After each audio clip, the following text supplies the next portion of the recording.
What I remember most,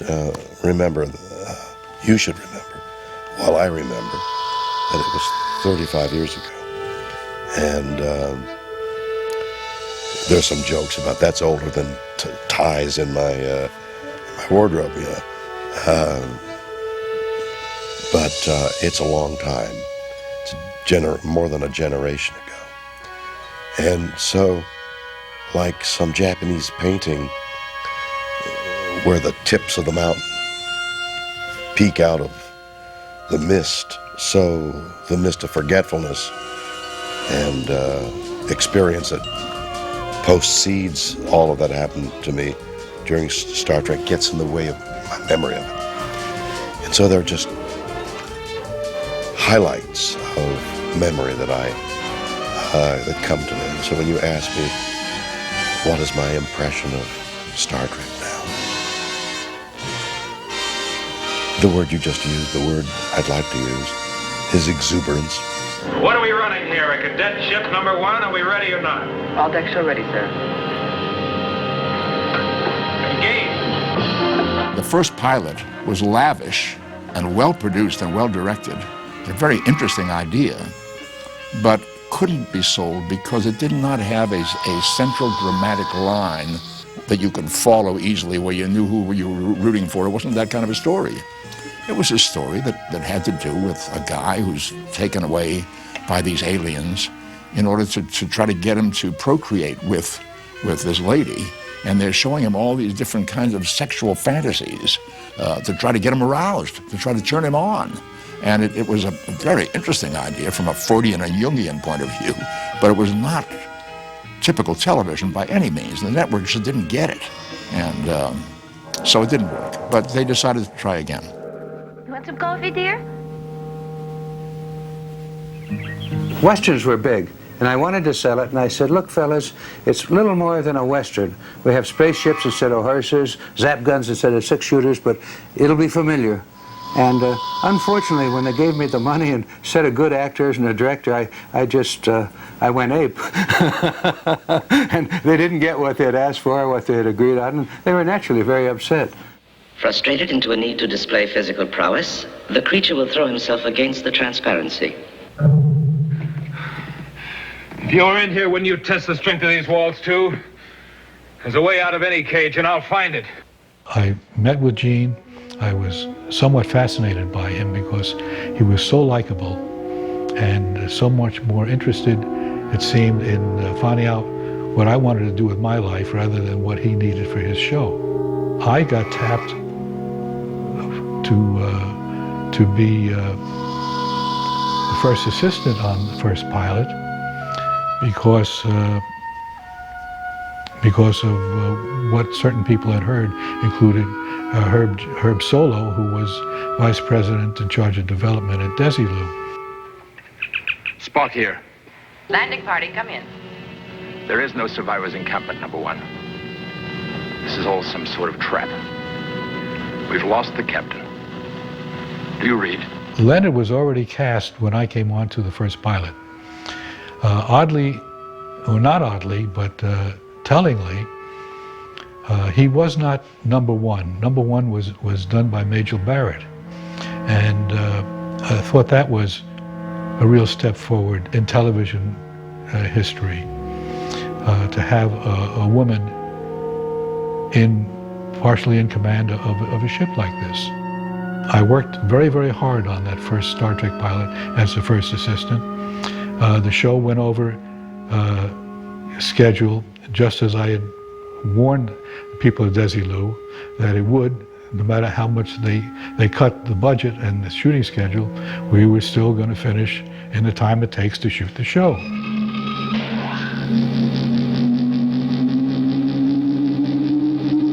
There were no sci-fi shows on. There was nothing even close to what Star Trek was. And there have been the anthologies, Twilight Zone, yeah, and so forth. But that wasn't the same. That wasn't a series, and I didn't think it could be done. I was concerned until I got a chance to read the script that it would be really difficult to land a spaceship on the surface of a planet every week. You know, the spaceship was very, very large, and the planet was unknown, and so was our ability to afford to be able to do that. My problem was solved for me because Gene, in all his wisdom, came up with the idea of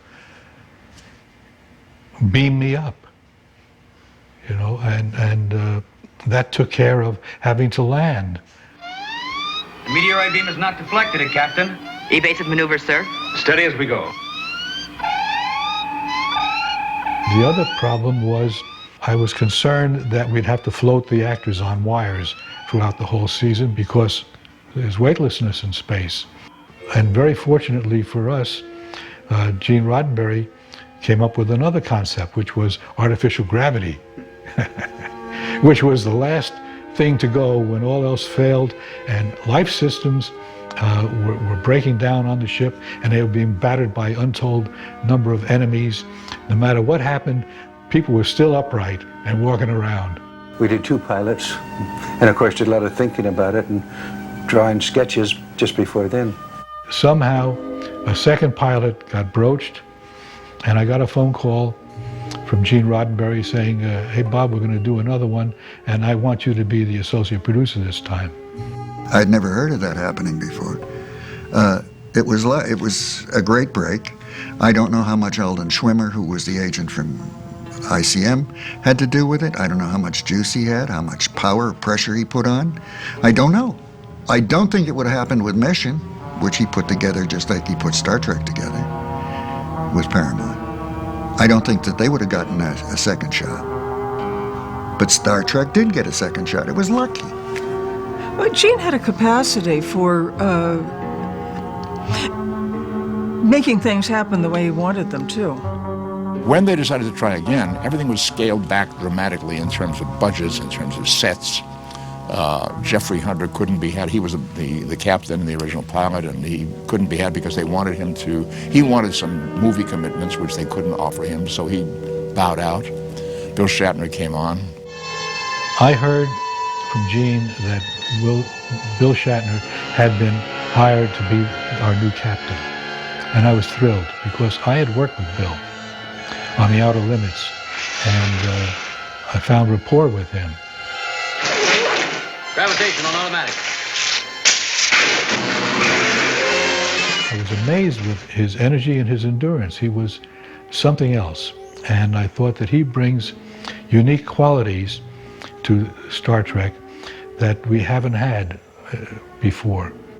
Those were likability, energy,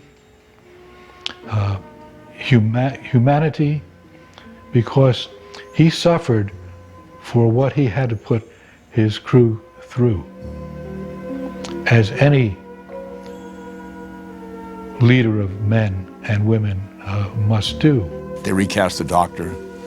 Majel Barrett, who had been the second in command of the ship, was given another role. She was cast as Nurse Chapel instead. The only character that remained intact in casting and concept was Spock, which was lucky for me. I believe there's some hope for you after all, Mr. Spock. Well, in the first pilot, Mr. Spock was not the unemotional, computer-like mind. He tended to smile and get upset like anyone else. One with the unemotional mind was our first officer, played by Majel Barrett. And when they turned down that pilot and said, you can't have a woman second in command of a spaceship, and the women agreed. They kept writing, who does she think she is? We then built Mr. Spock's background, his Vulcan background, and he became the Mr. Spock you know now. We went ahead to do it again under a very strict budgetary control, and the budget was a killer. The studio was very anxious to get the show on the air and made it very inexpensive for the network, because the network simply wasn't sold on it and wasn't ready to pay a big price for it. And that was a kind of a self-fulfilling prophecy. The network had an attitude that was, make it cheap because we don't believe in it, and they never did believe in it. Even when it was working, they didn't believe it. They didn't get it either. I hoped it wouldn't get sold to a network because I didn't know whether we could make it. the problems inherent in that show and its sister show, Mission Impossible, which Herb Solow also sold at the same time, they were so difficult that I really had fears that we could never make the schedule and, quote, meet our air dates, unquote. Well, they gave us less money than for the first, but we had our stages built. And over the years, I've said some nasty things about networks, and they deserve nasty things. But I think we should also remember a couple of the vice presidents saw something there that never saw or never felt. They felt that they were in the future, we're in a spaceship, and they said, let's do the never before done and give Roddenberry some more money. On the promise that I make it something recognizable this time. Behold.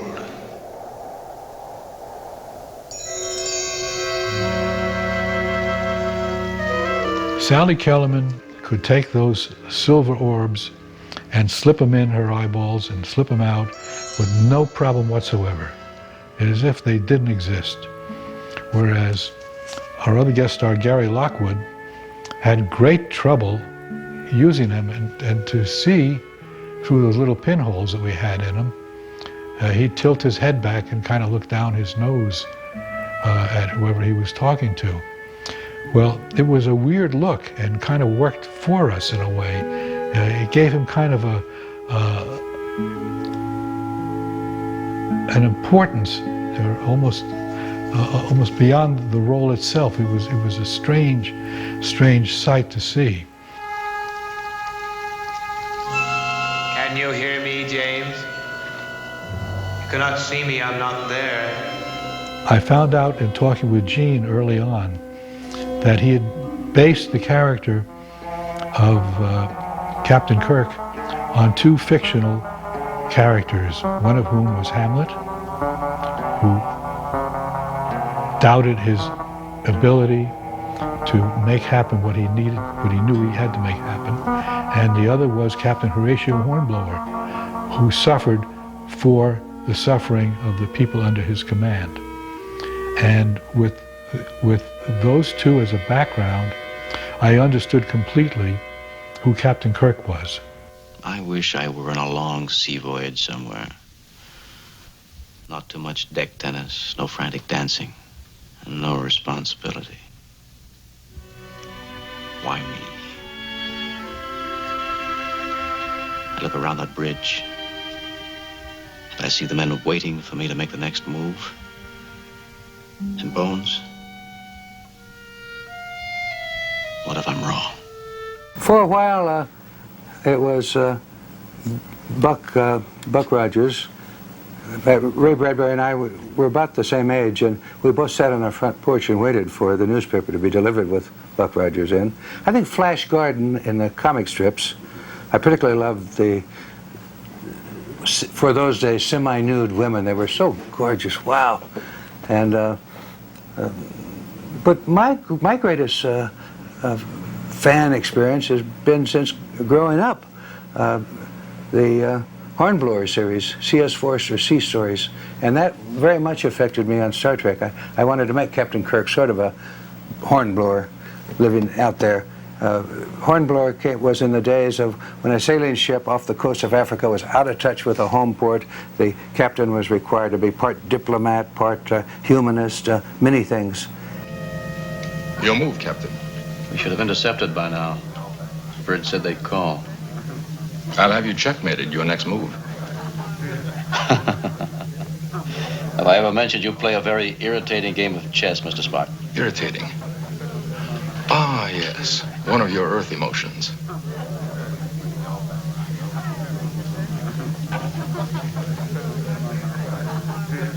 Certain you don't know what irritation is? The pointed ears was immediately introduced as an idea. There were other ideas that fell by the wayside. Gene originally thought that the character should be made up in red. His skin should be red. There was still a lot of black and white TV sets out there, and when we tried wearing red makeup, it just went black, which was not what he had in mind. So that went away. He looked a little different, and so did I. Here's a picture of the two of us about the time that we were testing his ears and trying to decide what they would really look like, what they should look like. We tried many shapes and sizes. Then we began dealing with the idea that Spock had a copper-based blood, and that would produce a green effect. So we found a sort of a yellowish, greenish tinge to the makeup that was not quite the ruddy flesh and blood look that humans had. Freddie Phillips, who was the makeup man of the show, brilliant guy, and I spent days sitting in front of the mirror working on the eyebrows and working on the ears and working on the haircut. And the ears were difficult. It finally seemed easy, but it was difficult again because of budget problems. The studio had hired a local company to do special effects prosthetics, meaning that they would create heads and hands and feet and bodysuits for alien monster types of creatures. And in that contract that they were being paid for, they also had agreed to do my ears.